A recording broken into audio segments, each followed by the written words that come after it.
Organizing your job search is one of the most important tasks in your job hunt strategy or job search process, yet we don't give so much importance to it. That's why we're going to talk about it in this video.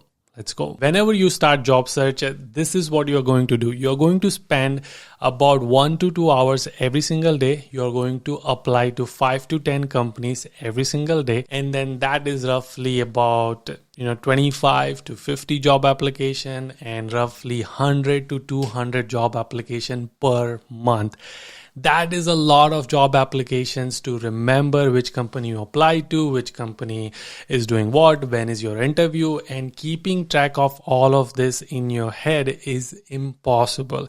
That's why you need to create some form of job application tracker or organize this job search in a much better way so that it gives you mental clarity. It helps you focus on what you need to do next. I quickly want to talk about 2 reasons why you should organize your job search. Number 1 reason is, like I said, you will be applying to about 100 to 200 job applications, and sometimes what happens is something you applied on week 1, you might not even get interviews until week 5, and by that time you have applied to 100 job applications and you don't even remember what was the job description of that job. And if you're someone like me who's trying to keep all this in your brain, it's too much to remember. You can't go back in your brain and it was like, what was this role and what was this position?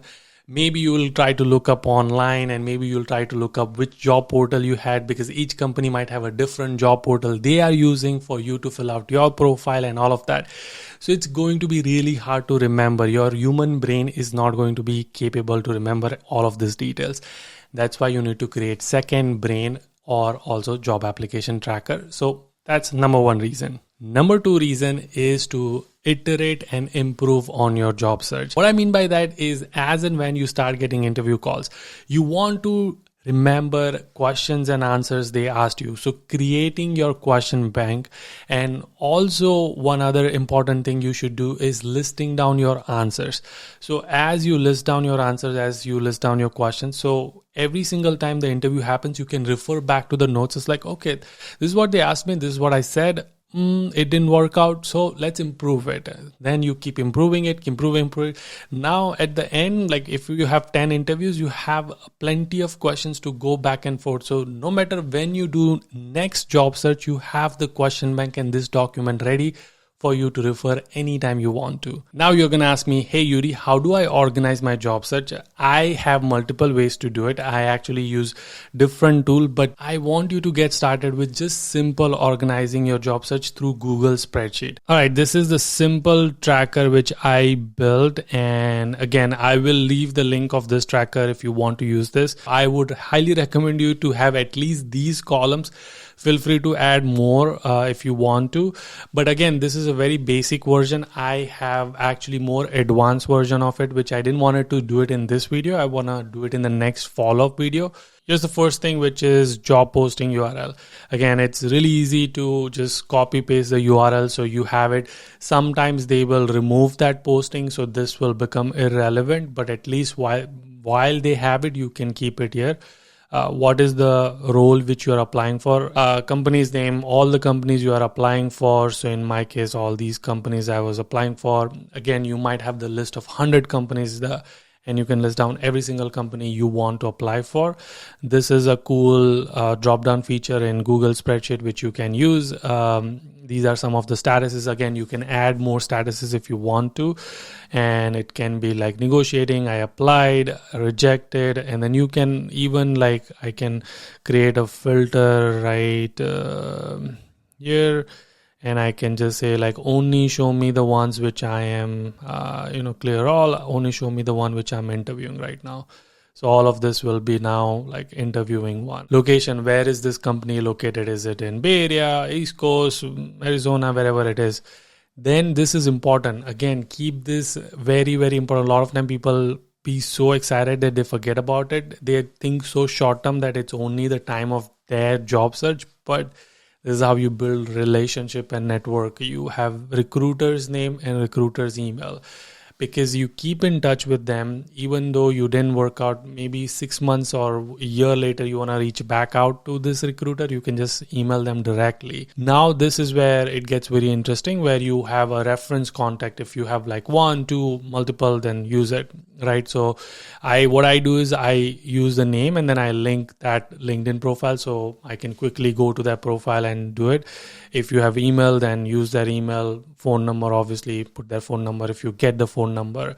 But this 3 column again is super important. And again, when you go to my advanced version of this, you will also see like when was the last time you reached out to that contact and what did they say, and then the cold email technique and all of that. This is just a simple version of it to get you started. This is when did you apply for that job application? When was the last contact? Like when did they talk to you, or when did they responded to you? This is another thing where you might have different resume. I had like one for program manager, one for product manager. So each resume you can attach here, and then that way you can go back and review it. If you are interviewing already, then add your interview date, so that way you can do.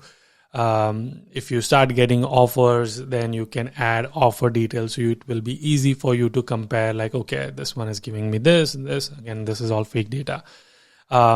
This is the most important column, job description, which is why you want to do this. Like for example, in this case, like these are the again, I'm assuming this is the position. So if this recruiter call you back, you can quickly look at this and you're like, okay, they are looking for me to do this, market research, agile. So you can, like, when you are answering it, you know what they are looking for and review back this. Another cool thing is job interview questions and answers, right? So if they asked you like 10, 15 behavioral questions, especially for product manager, program manager, you can write down the questions they asked you and then the answers you gave, so you can reiterate next time when you're doing it, and it creates a question bank for you. Okay, and again, like, look at it. I have about 100 plus companies, right? So, and you might be seeing more. You don't want to like apply as soon as you see it. Maybe you want to do more things. You want to read the description. You want to tweak your resume a little bit. You want to reach out to the contact before you apply. All those things. So you can filter down all your not started list, and then next day when you wake up, you have like 5 positions you are like really interested in, and then you go at it, versus you're actually browsing in LinkedIn and figuring out which one to apply and not apply. This is really, really like going to make you productive in your job search. I would highly recommend you to start doing this. That's it for this video. I wanted to keep it super short and to the point. Again, just get started with some form of organizing your job search. It could be as simple as just spreadsheet tracker. I have done this, and I know many of the guests who come on our podcast, they also do it. So I just wanted you to see how to do it and get you started on this process. I hope this was helpful. If it was helpful, consider subscribing, comment below if you have any further question on this topic. And again, like I said, there's going to be a lot more. I'm going to bring recruiters, hiring managers. We're going to be talking a lot more on the job search process, and there's going to be advanced tracker coming very soon. So stay tuned. I will see you guys in the next one. Until then, keep smiling and keep hustling. You gotta hustle every single day.